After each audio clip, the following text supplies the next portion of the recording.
अस्सलाम वालेकुम, welcome back to my channel. उम्मीद है आप सब लोग खैरियत से होंगे, मैं भी खैरियत से हूँ। तो आज मैं आप लोगों को पराठा बनाना सिखाऊंगी। तो उसके लिए मुझे चाहिए 3 कप आटा। मैं अनब्लीच यूज़ करती हूँ और ब्लीच भी मिल जाता है, मगर अगर आप लोग अनब्लीच यूज़ करें तो पराठे उससे अच्छे बन जाते हैं। तो मैं अक्सर अनब्लीच आटा यूज़ करती हूँ। अभी मेरे पास पेपर नहीं है, मैं किसी और वक्त आप लोगों के साथ शेयर कर लूँगी जब मैं स्टोर से लाऊंगी, क्योंकि अभी मैंने डाला हुआ है कंटेनर में, तो न आप लोगों को पता नहीं चलेगा, मगर आप लोग अनब्लीच यूज़ कीजिएगा। तो मैंने 2 कप ऑलरेडी डाल दिए और ये 3 कप हो गया। इसमें मैं सिर्फ नमक डालूँगी अपने टेस्ट के मुताबिक, तो आप लोग जितना यूज़ करते हैं यूज़ कर दीजिएगा।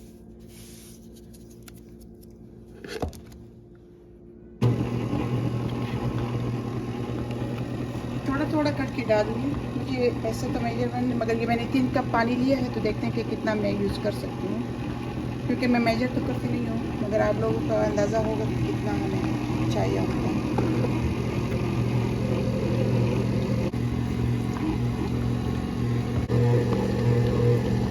इतना ही हमें चाहिए, ज़्यादा पानी डालेंगे तो ज़्यादा नरम हो जाएगा। ये डो मशीन बहुत पुराना भी हो चुका है, मगर ये मुझे बहुत प्यारा है। ये मेरे हस्बैंड ने मुझे दिया था जब मेरे हाथ का सर्जरी हुआ था। हम आटा गूंद नहीं सकते थे, तो उन्होंने मुझे ये ख़रीद के दिया था कि इजी रहे मेरे लिए। तो ये बहुत पुराना हो गया, मगर मुझे बहुत अभी तक काम कर रहा है और मुझे बहुत प्यारा है ये। तो इसके साथ भी एक स्टोरी है, वो किसी और वक्त में इंशाल्लाह बताऊंगी।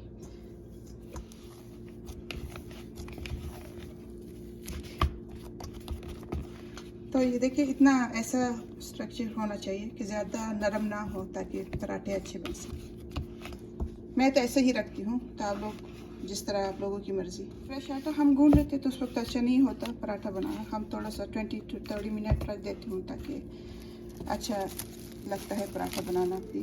तो अभी हम डाल देते हैं इसको डाल के। मैं पेड़े सिर्फ रखती हूँ ताकि थोड़ा बेलने में फिर ईजी होता है। तो मैं ऑलिव ऑयल यूज़ करती हूँ, आप लोग जो के ना आटा।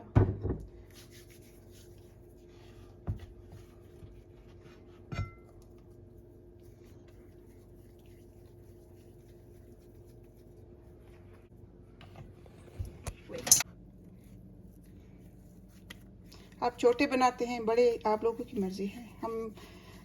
मैं थोड़ा दरमियाना साइज़ रखती हूँ।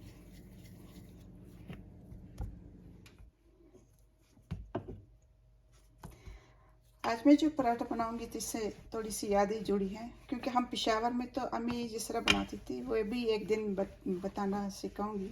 मगर अभी मेरे बेटे को ये चाहिए, ये वाला पराठा, तो मैं ये बना रही हूँ। क्योंकि जब हम अमेरिका आए तो हम जो फैमिली फ्रेंड्स हैं मेरे, तो वो बांग्लादेश से हैं और वो लोग ये बनाते थे, मगर हम पेशावर में हमारा डिफरेंट तरीके से पराठे बनते थे अम्मी के हाथ के। तो ये मुझे बहुत अच्छा लगा। फिर मैं घर में यही बनाती थी, थोड़ा मेरे लिए इजी भी लगता था। तो अब क्योंकि बच्चे अभी इसी के साथ आदी हो गए, तो वो अक्सर मांग लेता है जब स्कूल से आता है, तो मैं बना लेती हूँ। तो इस वजह से अच्छा लगता है कि यही मैं बनाऊँ। तो पेशावर में हमारा डिफरेंट, जैसे बिरयानी हमारा पेशावर में ज़्यादा नहीं बनता है, बीफ पुलाव मटन पुलाव बनता है। और बिरयानी अभी यहाँ आके मैं ज़्यादा बनाने लगी, क्योंकि हम वहाँ हमारा चना पुलाव, काबली पुलाव, ये इस तरह चावल बनते थे। इस तरह पराठों से भी एक याद जुड़ी है कि जब मैं आ गई थी स्टार्ट में, तो ये मैंने उनसे सीखा और मुझे बहुत अच्छा लगा कि वो इस तरह सिंपल करके अच्छा उनको, मुझे अच्छा लगता था उसको इस तरह फोल्ड करके बनाते हुए। तो वो दिनों की याद ताज़ा हो जाती है जब मैं उनके घर जाके कभी हम विज़िट करते थे फ्लोरिडा।